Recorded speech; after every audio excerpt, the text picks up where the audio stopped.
لە کاتێکدا جوتیارانی هەرێمی کوردستان ساڵانە 1,300,000 تۆن گەنم بەرهەم دەهێنن، بەڵام حکوومەتی هەرێم بۆ دابینکردنی بنەتۆی جوتیاران گەنم لە وڵاتی تورکیاوە هاوردە دەکات.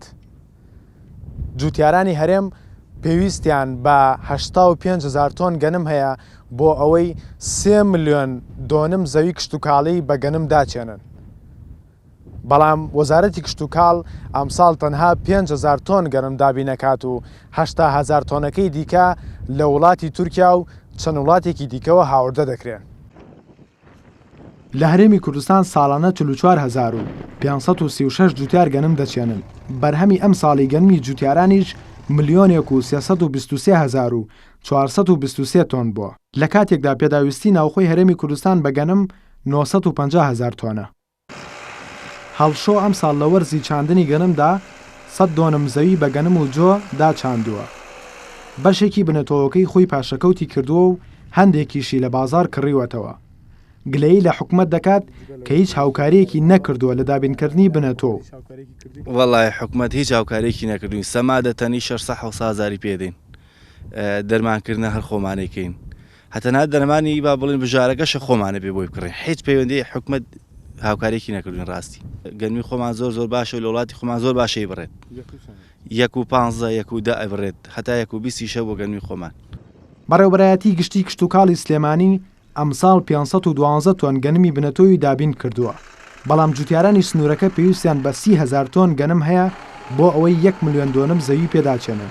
بەرپرسانی بەڕێوەبەرایەتیەکەش دەڵێن کە پلانیان هەیە تا 4 ساڵی داهاتوو زەویەکانی سنوورەکە بە گەنمی سلێمانی دوو داچێن و پێویستیان بە هاوردەکردنی گەنم نەبێت.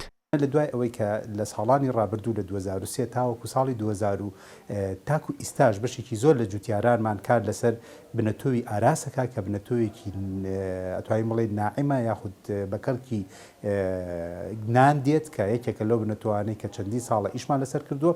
ئەم ساڵ لە دوای ئەوەی کەوا تەرزی بنەتۆوی سلەیمانی دوو اعتیماد کرا لەلایەن لیژنەی تەصدیق و اعتیمادی عێراقیەوە، دەستمان کرد بە وەرگرتنەوەی بنەتۆوی سلێمانی دوو دوایەوە لە توێژینەوە دابش کرا بوو لە جوتیاران و بە 560,000 دینار لێمان وەرگرتنەوە بە دەعم ئێستا ئەیدەینەوە بە جوتیاران بە پاڵپشتی.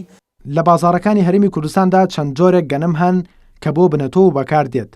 لەوانەش ئاراز، جیراندۆ، مووسڵی، بارشەلۆنە، فەڕەنسی و ئەدەنا. جوتیارانیش نایشارنەوە کە گەنمی ناوخۆیی زۆرترین بەرهەمی دەبێت و 1 بە 15 تا 20 دەردەکات. گەنمی خۆمان بەشی ئەوە نەونیەکی خۆمان جاکە گەنممان زۆرە وەدا حکومەت لێمە وەرناگرێت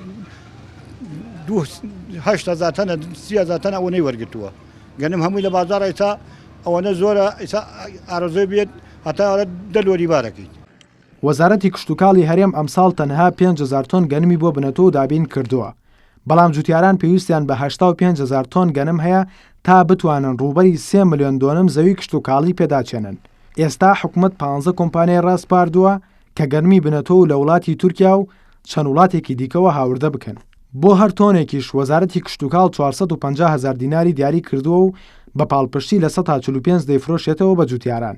بەڵام کۆمپانیەکان خۆیان نرخ دیاری دەکەن و هەر تۆنێک بە 500 بۆ 650,000 دینار دەفرۆشنەوە.